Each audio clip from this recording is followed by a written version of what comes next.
Welcome to Flourish, the podcast where we deliver expert insights and advice on health and healing. I'm your host, Caitlin White.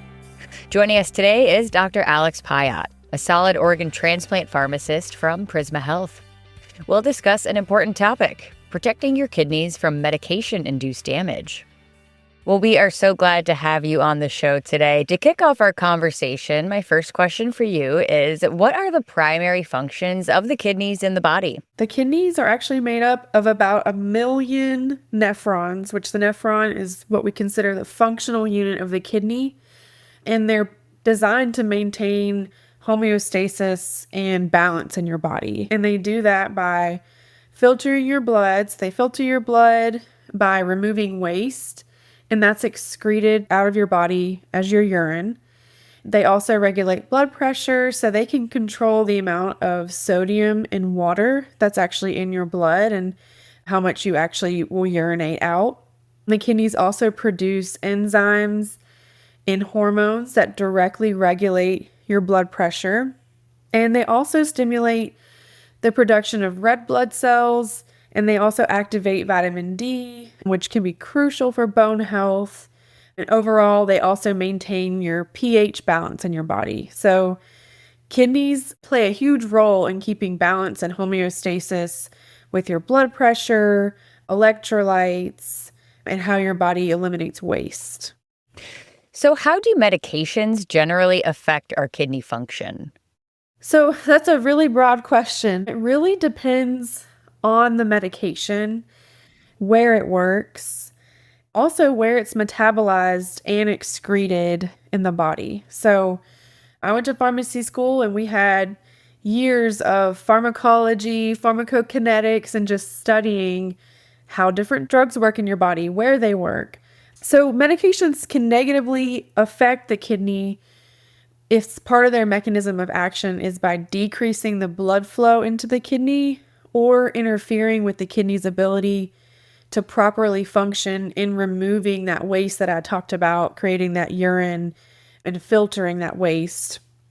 But it's always important to double check with a medical professional if you are worried about how a medication's working or how it may affect your kidneys. Well, let's break that big question down a bit. What about some common medications? Are there any that are known to be harmful to the kidneys?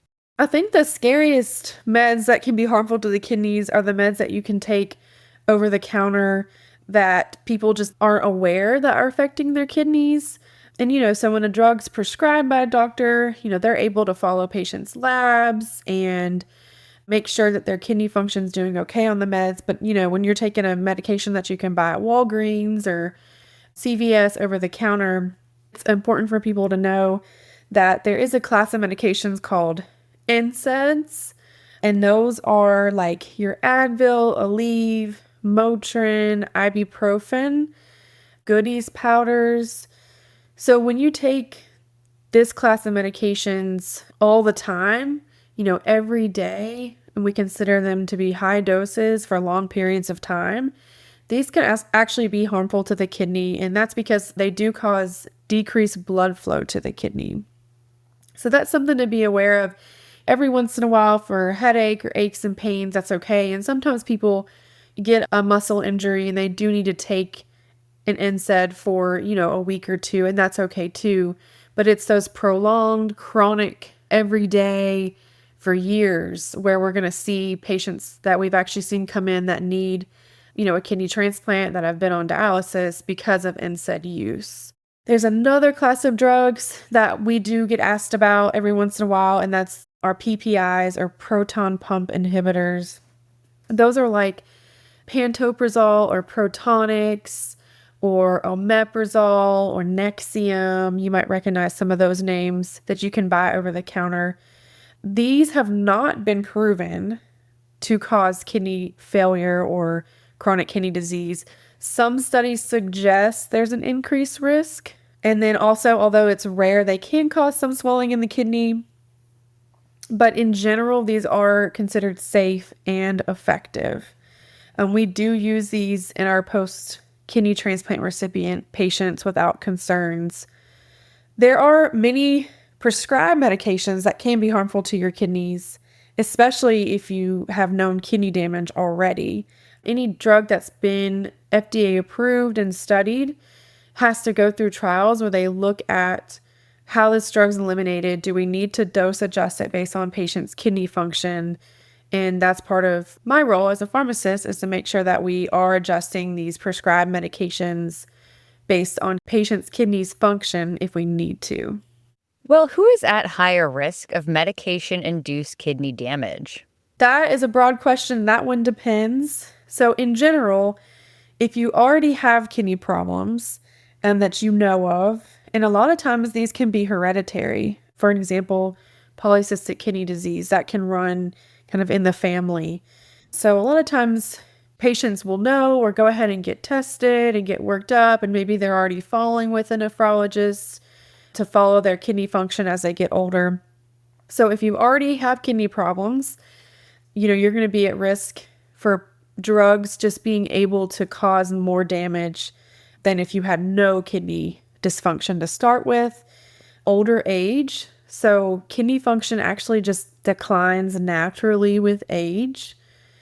And then any other comorbidities, some that come to mind are like diabetes, especially if it's not controlled. So having high blood sugar can be really harmful to the microvasculature, those small blood vessels that are in the kidney. And then uncontrolled hypertension. If you remember, I talked about how the kidney helps control blood pressure in your body. So if you're constantly having a high blood pressure, that can really cause and wreak havoc in your kidneys, especially over time. So actually, people can have high blood pressure that's hereditary. It can start when you're really young, like in your 20s. You could have high blood pressure starting then and you don't even really know it. So that'd be another reason just to follow with your primary care and get checked up on, make sure none of that's going on. But those are the main categories that come to mind when I think of patients that are in general going to be at higher risk for medication-induced kidney damage. Well, what symptoms might indicate that a medication is affecting our kidneys? Any changes in urination patterns, going to the restroom, if you were ever to just stop urinating or having reduced urinating frequency. So, maybe it burns when you urinate, or you feel like you've got to go to the restroom and then you go and you don't actually have any urine. If you notice any darker than usual or foam in your urine, those can be signs that you're having some kidney dysfunction. That doesn't have to necessarily be medication induced, but those are just signs that your kidney can give you that something's going on. Also, swelling in your legs can also be a sign of kidney dysfunction. So how can individuals with pre-existing kidney conditions manage their medication safely? Yeah, so I think the best answer to this is always check with your prescribing doctor or pharmacist. There's pharmacists at Walgreens, CVS, Walmart.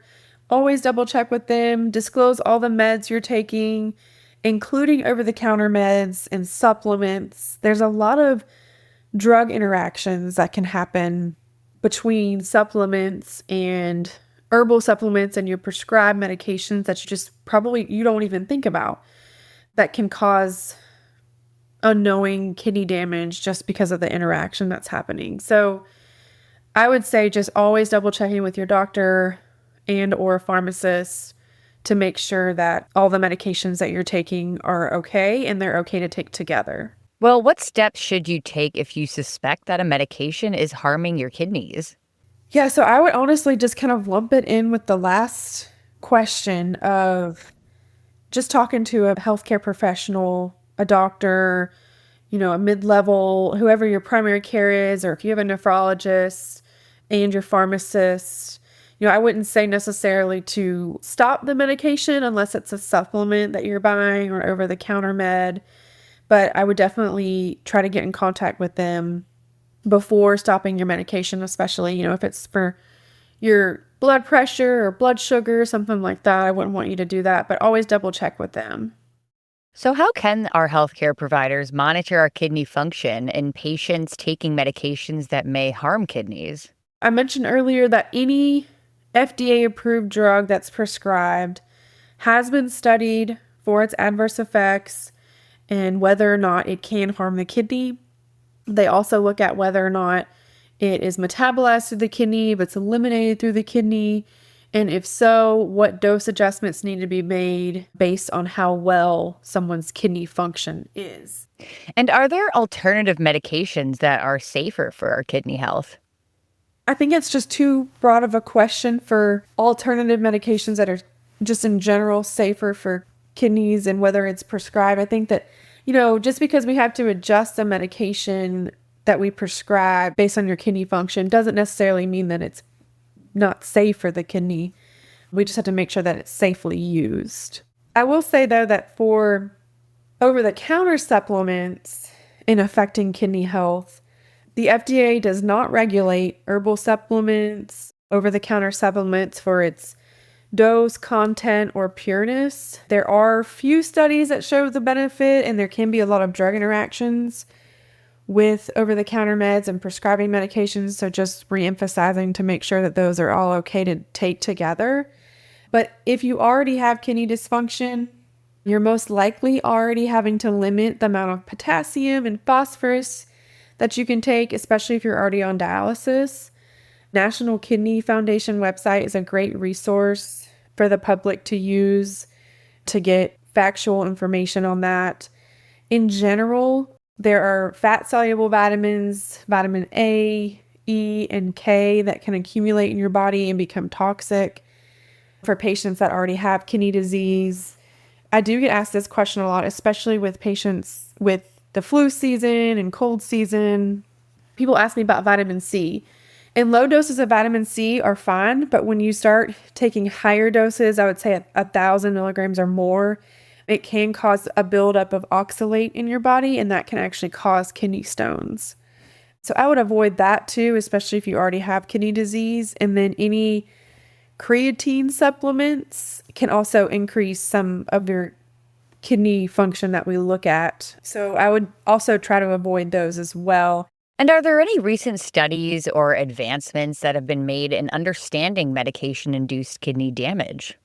There aren't really any studies specifically just looking at this, but every time that a new drug is approved or is going through the research process and the different phases, this is looked at. So that is put under a magnifying glass and looked at how is it affecting the kidneys overall. Do we need to dose adjust it based on their renal function? So there's always new information coming out with studies and new drugs that we're looking at and how it affects the kidney that a lot of times we can extrapolate maybe to other drugs or other classes of drugs. And to wrap it up here, how do these new diabetes medications like GLP-1 receptor agonists impact kidney health? Yeah, so that is a very common question that I get as well. So GLP-1 receptor agonists, so they mimic the natural hormone in our body, GLP-1, that regulates blood sugar, promotes weight loss, and this is done by stimulating insulin release, slowing digestion, and decreasing appetite. So what they saw too was that GLP-1 receptor agonists have shown promise in protecting kidney function. And that's done by reducing the blood sugar levels, which helps prevent damage to the filtering units in the kidney caused by the high glucose. It can decrease protein loss through the kidneys and overall lower inflammation. Well, doctor, thank you so much for this eye-opening discussion on medication-induced kidney damage. And if you want to learn more, you can check out our website at prismahealth.org/flourish. And don't forget to subscribe, share, and join the conversation. And thank you for listening.